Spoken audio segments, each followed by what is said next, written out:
Good morning and welcome to Hooked on Linux. Today we're going to look at some screenshot utilities. We'll talk a bit about them, of what features they have, which might help you decide which one is right for you. The GNOME screenshot utility comes pre-installed on a lot of Linux distributions.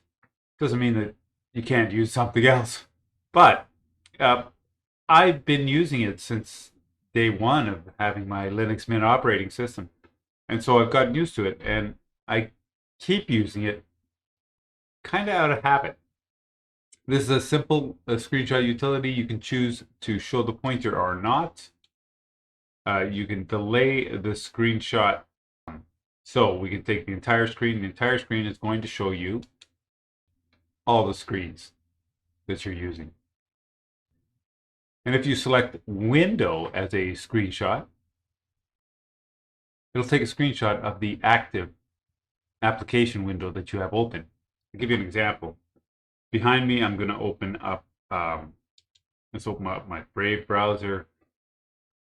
Now let's open up the calculator. Right, you see the calculator is behind me as well, over there. And now the calculator is the active window, the one I most recently used. So when I press screenshot, I get a screenshot of the calculator. Okay, now if I cancel that and instead have the Brave browser as my active browser, and I hit take screenshot with window, it will take the screenshot of the browser. Okay, it's pretty straightforward, and you get used to using it. So I use this a lot. It's my go-to screenshot utility, and we can save it. We can save it as a PNG file. We can copy it to clipboard. All right, you got that. It's pretty simple. There's nothing else you can do with this screenshot utility. There's no editing ability or any of that. You can't crop it. You can't anything. So if you want to manipulate the image after you've taken the screenshot, you need to use a different application. So Flameshot's kind of weird. I mean, if you like weird, okay. And if you use it, you're likely accustomed to it. But when you open up Flameshot, it ends up down here as an icon in your system tray. It does this by default, and I've not figured out how to change that. So if I right mouse click it and I put on it select screen, it's going to take a different screen. Or you can select the individual screen to take a screenshot, or you can simply just click once on it and it takes both screens. You can take the screenshot here. When that happens, this is what you get. Let me move out of the way.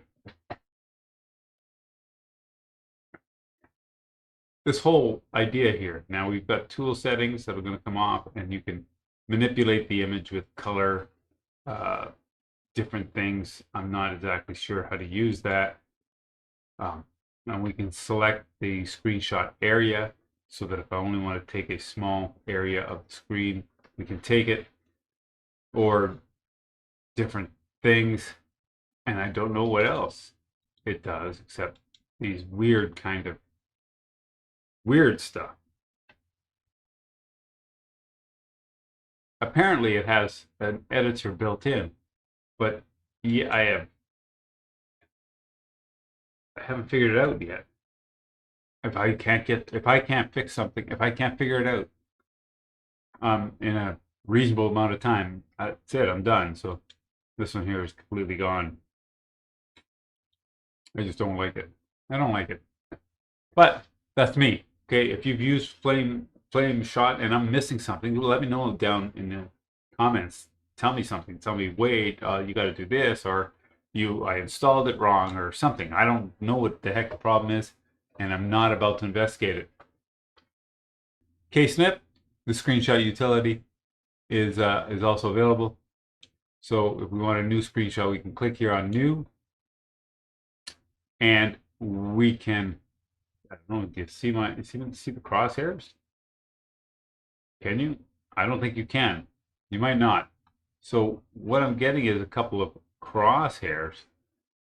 Now I don't know if you can see this because it's not showing up on my monitor, but it has these crosshairs, and I can span both monitors that I have. One monitor or just a very small area. So if I do just a very small area, that's what you're going to get. Did you get that? All right, I'm going to try another one. And this one here is going to be more of it. You see all that stuff. And then from here, we've got a couple of options here. Fit the image. There we go. Expand. There's a little editor tool here. Image effects.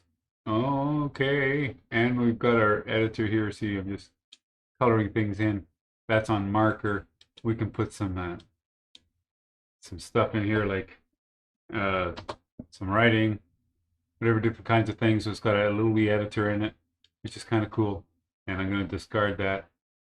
And so KSnip gives us a bit more options and stuff that we can manipulate right away with the little editor, which might be handy if you're, kind of a rush, but you got to do some editing. I know I do this a lot on my phone when I take a picture and right away crop it and add a footnote to it or something.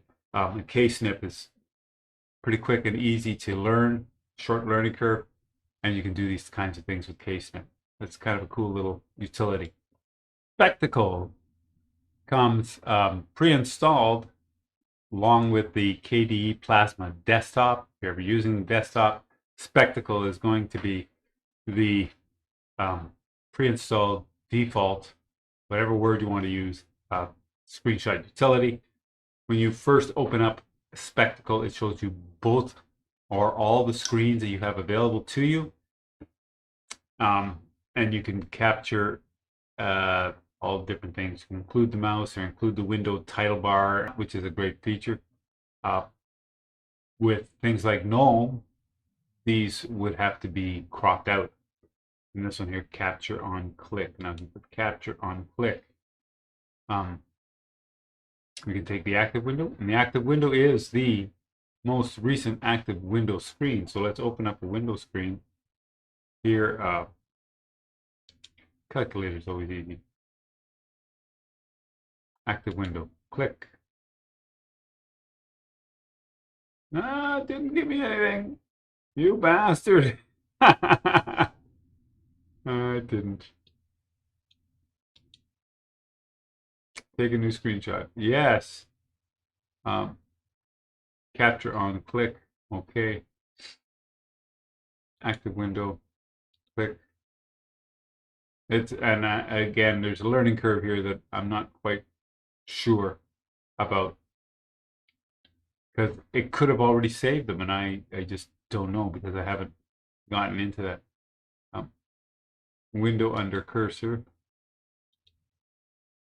There. So we're learning. So that's all right. Can we edit with this?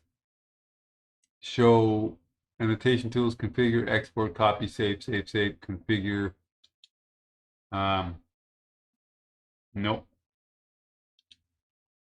So that's that. And so that's Spectacle. For the little amount that for what it does require a little bit of learning and putting your head into it.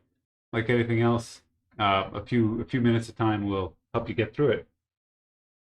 Okay, a Shutter has a couple of cool features. One of them is that it creates its own folder in which it remembers every screenshot that you've taken, and it'll display it here, or at least the ones that you've saved. And you can make your selection here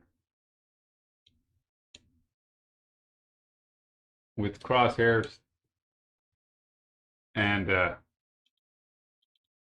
double click on it, and it doesn't keep it, and it keeps it, and there it is. And you can save it from here, file, save as, export, all this different kind of stuff.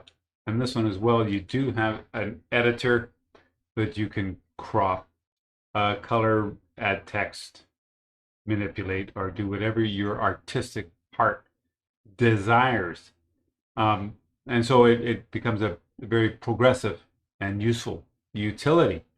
I'm not going to spend a lot of time on this because it's a heck of a learning curve that I've not invested in. And so when I'm messing around with these kinds of things, I thought, well, the more I look into it, the more I'm thinking to myself, I use a screenshot utility. And typically what happens is that I take the screenshot,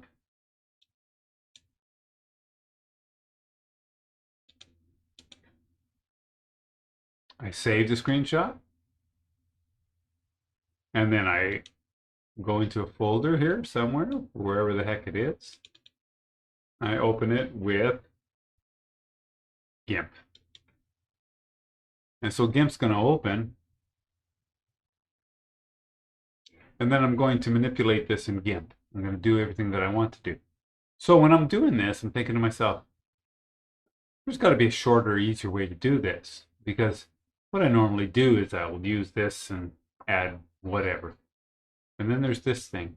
It's saying here, new, create a screenshot. And I can take a screenshot of a single window. I can take a screenshot of the entire screen. I can select a region to grab.